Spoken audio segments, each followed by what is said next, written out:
And of course, you know we don't edit videos, right? If you know what I'm talking about.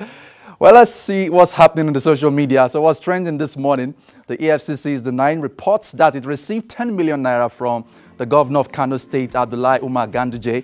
Reports broke in the Nigerian media, of course, on Monday, that the EFCC, the ICPC, and the AFN, the Athletics Federation of Nigeria, had received a donation of 10 million naira from the governor of Kano State to support the anti-corruption marathon.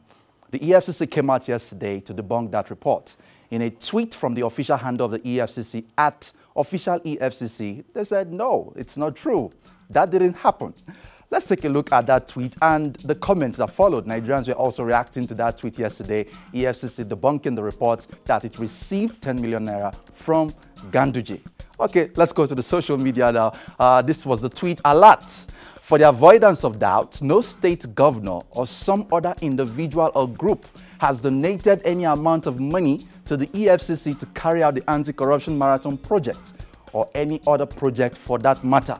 This was the EFCC coming out to disclaim reports which were widely reported in the media between Monday and Tuesday that they had received 10 million naira from the governor of Kano State for this project. But they've come out to say that did not happen.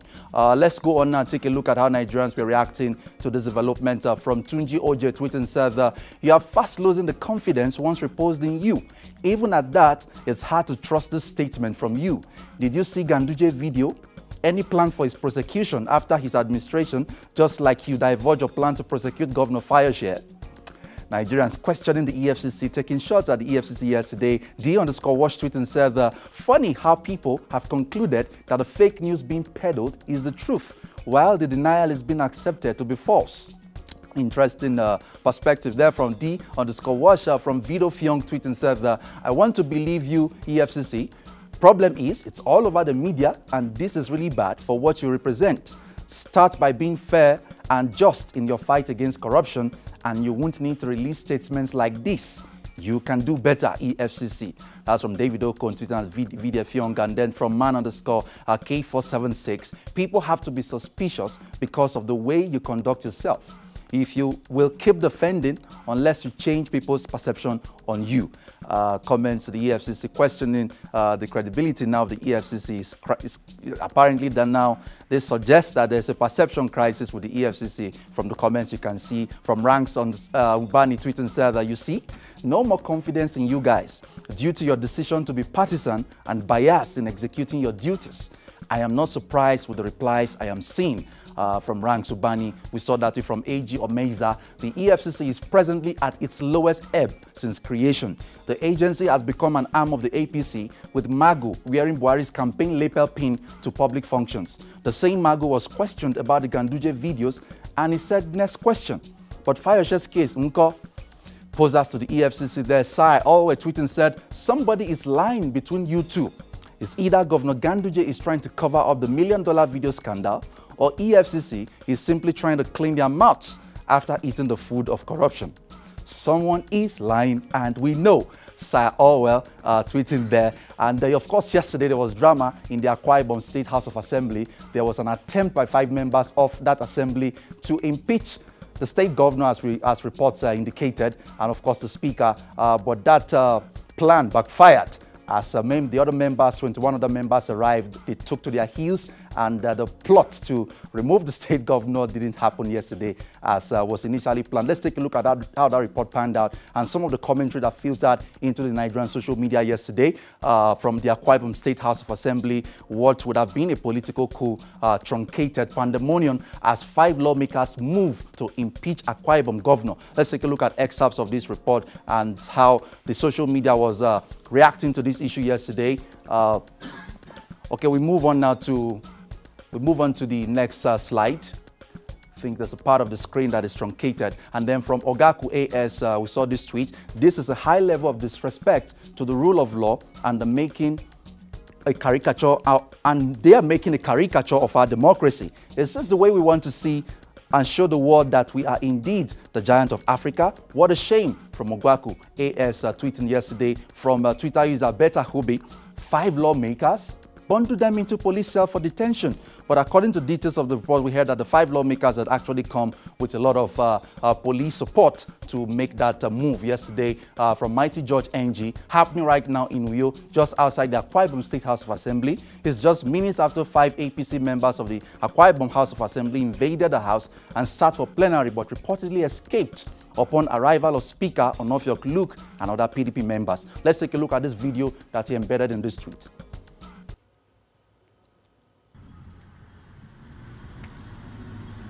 Right here in just the entrance leading to the Akwa Ibom State House of Assembly. There's a lot that's been going on this morning already. First of all, we got reports about 5 members of the Akwa Ibom State House of Assembly who are of the APC who took control of the assembly chambers and started their plenary. And in what looks like a swift response, the other members who are PDP, of course, members, decided to regroup, accompanied by the senator representing Akwa Ibom Northwest, talking about Senator Bassi Albert, and of course the Commissioner for Works, Ifemi Yangayin. And now we hear that they have made their way inside of the assembly chambers and are now having their own plenary. That's the latest from Akwa Ibom. What a rush. Very violent situation yesterday. We also saw this video from Facebook user Wang Uwak Informed Dan posted this video. Says, see what Akwa Ibom students did to the Commissioner of Police during their protest today. Let's take a look at this video as well.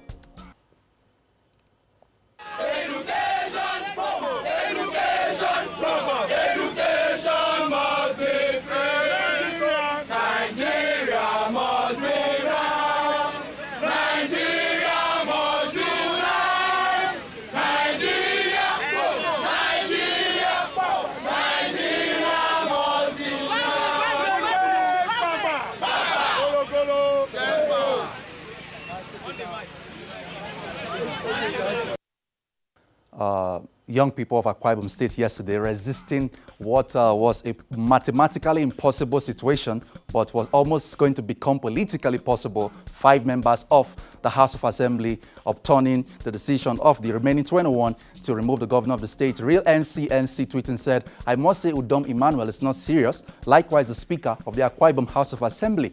How can you be crying on Twitter that 5 APC lawmakers came into the House to carry out an impeachment? Learn from Governor Wike, fight these idiots and end this. Hashtag Akwa Ibom under siege. From Real NCNC, we saw that tweet. The presidential candidate of the PDP, Atiku, tweeted yesterday as well. He said the ongoing siege of Akwa Ibom House of Assembly is reprehensible and stands condemned. Such action is a threat to democratic institutions and portends grave danger to our democracy.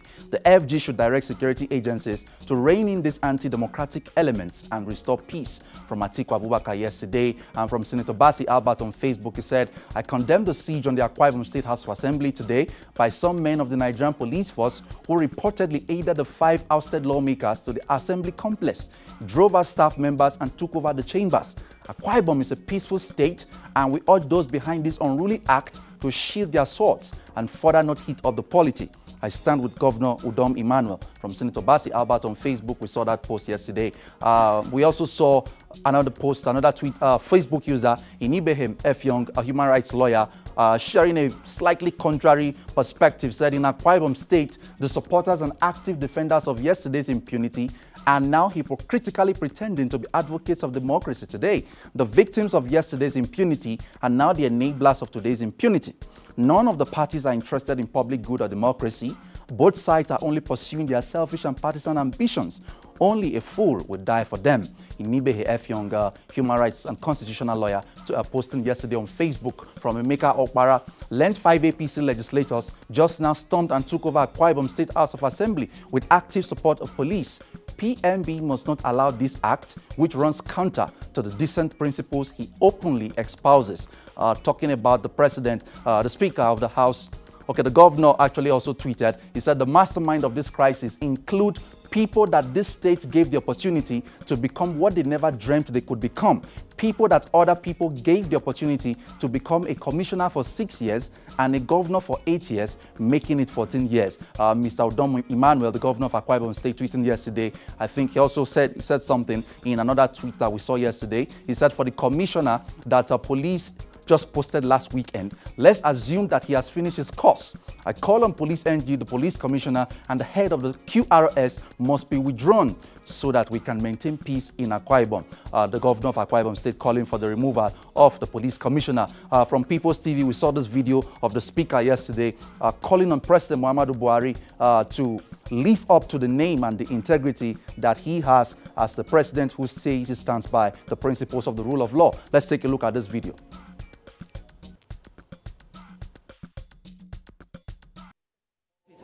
His office should not be used as the office of intimidator-in-chief. It is the office of the commander-in-chief. And within the ambit of the law, I say it clearly, I said it in First Headquarters, and I say it here, within the ambit of the law, as law-abiding citizens, we will use every legal means to resist every attempt to cow or intimidate the People's Democratic Party and its supporters in Akwa Ibom State. In Akwa Ibom State, we are citizens, we are indigenous of Akwa Ibom, and we are law-abiding citizens of Nigeria. And no one can use the office of the President of the Federal Republic of Nigeria under the guise of politics to intimidate us. Nobody can use, not even the state security agencies. And this is my message for Akwa Ibom people. This is my message for the teeming supporters of the People's Democratic Party in Akwa Ibom. And we told them straight to their face that if you are popular, stop using the state apparatus and security agencies to come and intimidate us. Those are the words of the Speaker of the Akwa Ibom State House of Assembly, Honorable Luke Onofiok, speaking there yesterday. And then we move on to this issue that has been trending. The senior pastor of the Dunamis International Gospel Center, Pastor Paul Enenche, is firing back at critics who attacked his church for building the world's largest church auditorium in Nigeria. The picture you are seeing on the screen is the image of the Dunamis Center in Abuja, which has a seating capacity of 100,000 people. And of course, he's gotten some commendation for that, and he's also gotten some attacks. One notable attack came from the man we all know on social media as Daddy Freeze. Daddy Freeze came after the church and the pastor, saying that there was really no need for this kind of project. Let's take a look at what Daddy Freeze said and how Pastor Enenche reacted. Daddy Freeze, he said, Nigeria absolutely does not need this. These clowns need to stop feeding their egos and start feeding their congregations. The largest shipbuilding company in the world is the Hyundai Heavy Industries located in South Korea, a country only 3 years older than Nigeria. Airbus is one of the largest aircraft manufacturing companies in the world, and it is based in the Netherlands. Walmart is one of the largest retail stores in the world, employing about 2 million people. It is based in the US. He continued in that post on his Instagram page. Let's take a look at the next slide. He said Volkswagen is one of the world's largest car manufacturers. It employs 555,000 people and is based in Germany. If we don't have the largest school in the world, or the largest hospital in the world, or any of the largest factories in the world, I think opening the largest Pentecostal business center in the world is shameful and hypocritical, especially when it comes from the poverty capital of the world. That is Daddy Freeze posting on his Instagram page, taking shots at the church for building the world's largest church auditorium in Nigeria. But the pastor of Dunamis, Paul Enenche, has fired back at his critics, including Daddy Freeze. Let's take a look at what he said. Instablog shared a video with us yesterday. Let's go on to the next slide and take a look at how Pastor Paul Enenche reacted. Pastor Enenche replies those criticizing him for building the world's biggest church auditorium in Abuja. Let's take a look at this video and some of the comments that followed. I heard some very highly irrelevant, insignificant, infinitesimal, microscopic, statistical piece of materials that are only relevant for census purposes, who only hang on the internet to talk against people. They have not achieved anything, will never achieve anything for life, will be remembered for nothing. They say, why do you build a big church and not build factory?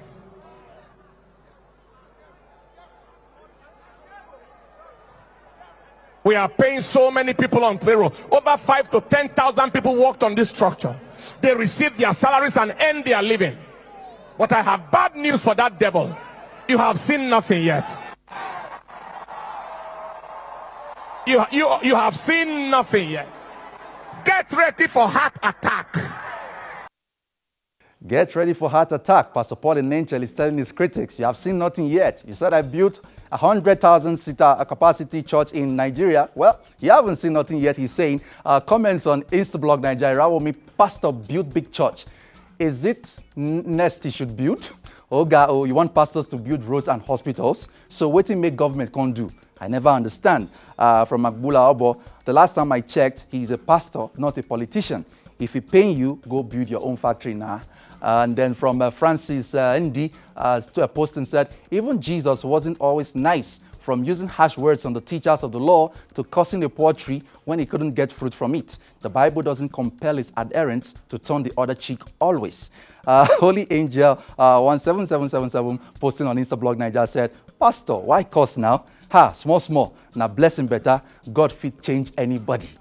They are telling Pastor Enenchel to take it easy. From Fortran Sheon saying at Daddy Freeze, how many companies or factories have you built? I'm sure you don't even pay tax. From Instablog, we saw those comments yesterday. This issue has been trending in the Nigerian social media. A lady went out on a date with a guy to eat. And then when the bill was brought, it was 83,000 naira. And the guy disappeared and left her there. And this issue has generated a lot of talk. The lady came on Twitter to share her experience. Let's take a look at the tweets and how Nigerians reacted to this issue. 83K bill. What did she eat in this recession? Isn't that the minimum wage of at least 3 people? Okay, from Brown Candy X, I just got ditched by my date and the bill came in as 83K. Please, can someone come get me out of here? It's too early in the week for this. And then she continued in another tweet, phone about to be seized. It was so bad that her phone was about to be seized in the restaurant or wherever they went to eat. 83,000 naira bill. The guy ja. Let's take a look at how Nigerians are reacting. Akaibu, the statesman, tweeted and said, just heard that one girl ate 83,000 naira on a date with a man. That amount is the cost of expression of interest forms for COA, YPP, and many other political parties. Such gluttony constitutes more threat to our democracy than Buhari. Akaibu, the savage guy on Twitter from Ogbeni Deepo tweeting said, how can you go on a date with a man and eat 83K? Only you? These babes selves know they fear God.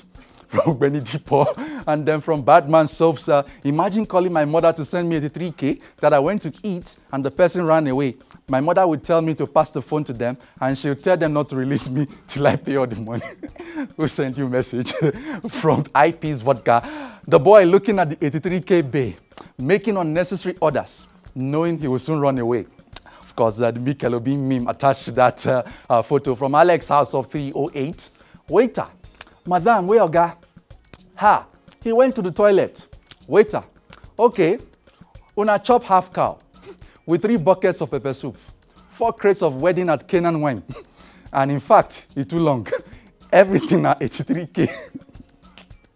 Very interesting things that we see on social media in Nigeria. And we move on from that issue now. The Super Falcons of Nigeria were trending yesterday. They qualified for the African Women Cup of Nations finals yesterday in Accra, in Ghana. And let's take a look at how Nigerians were talking about this. Congratulations to the Super Falcons. Breaking, Nigeria defeat Cameroon to qualify for AWCON final. That's from Premium Times yesterday. It was, of course, a penalty shootout that led to that victory for Nigeria. Juliet Mafwa tweeted and said, yes, oh my God, Super Falcons through to the finals. That was a nervy penalty. Some things never change. For the 10th time, Cameroon lose to Nigeria at the total outcome 18. Juliet Mafwa tweeting there. And from Puja Media, watching the Super Falcons is so clear that we shouldn't have hired a foreign manager. Nothing different or exciting from them. They are even playing even poorer.